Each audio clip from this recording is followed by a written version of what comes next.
ജീവിതയാത്ര അത് വളരെ കുറച്ച് മാത്രമാണ് എന്നുള്ളതാണ് നമ്മൾ തിരിച്ചറിയേണ്ടത്. കുറഞ്ഞ കാലത്തേക്ക് മാത്രമാണ് ഈ ഭൂമിയിൽ നമുക്ക് ജീവിക്കാൻ സാധിക്കുക എന്നുള്ള യാഥാർത്ഥ്യത്തോടു കൂടി നമ്മൾ മുന്നോട്ട് പോവേണ്ടതുണ്ട്. ലോകപ്രവാചകൻ മുഹമ്മദ് മുസ്തഫ സല്ലല്ലാഹു അലൈഹി വസല്ലം തങ്ങൾ 1400 വർഷമായി ഖബറിലാണ്. ആ മുത്ത് റസൂൽ തങ്ങളുടെ പാതയും അതിൻ്റെ പിൻപറ്റിക്കൊണ്ട് മുന്നോട്ട് പോകുമ്പോഴാണ് നമ്മൾ യഥാർത്ഥ ഒരു മനുഷ്യരായി മുന്നോട്ട് പോകുന്നത്. അത്രമേൽ മഹത്വമുണ്ടായിരുന്നു മുത്ത് റസൂൽ തങ്ങളത് എന്നുള്ളത് നമ്മൾ അടുത്തറിയുക. കാരണം ഈ ഭൂമിയിൽ നമ്മൾ ജീവിക്കാൻ അള്ളാഹു എത്ര കാലം ആയുസ് തരുന്നു എന്ന് പോലും നമുക്ക് തിരിച്ചറിയാൻ കഴിയില്ല. അത്രമേൽ കുറഞ്ഞ ജീവിതമാണ് നമുക്ക് ഈ ഭൂമിയിലുള്ളത്. അതുകൊണ്ട് ഭൂമിയിലുള്ളവരോട് കരുണ കാണിക്കുക. ആകാശത്തുള്ള റബ്ബ് നമ്മോട് കരുണ കാണിക്കും. നമ്മൾ ജീവിച്ചു കൂട്ടുന്ന ഓരോ നന്മകളും അത് നമ്മുടെ മുതൽക്കൂട്ടുകളാണ്.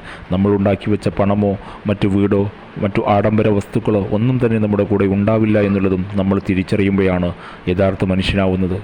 ഹറം പള്ളിയിൽ ഈത്തിക്കാഫിരിക്കുന്നതിനേക്കാൾ ഏറെ പുണ്യമാക്കപ്പെട്ടത് മറ്റുള്ളവരെ സഹായിക്കലാണ് എന്ന് പഠിപ്പിച്ചു തന്നതും നമ്മൾ അടുത്തറിയണം. ഇങ്ങനെയുള്ളൊരു വിശ്വാസത്തോടുകൂടി നമ്മൾ നീങ്ങുക.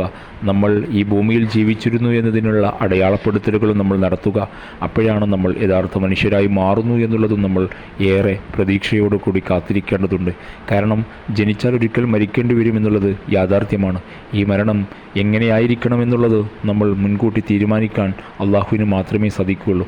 നമുക്ക് സാധിക്കുമെന്ന് യാതൊരു പ്രതീക്ഷയും വേണ്ട. അത് അള്ളാഹുവിനെ അർപ്പണ വിശ്വാസത്തോടു കൂടി മുന്നോട്ട് പോകുക. നാഥൻ അനുഗ്രഹിക്കട്ടെ എന്ന്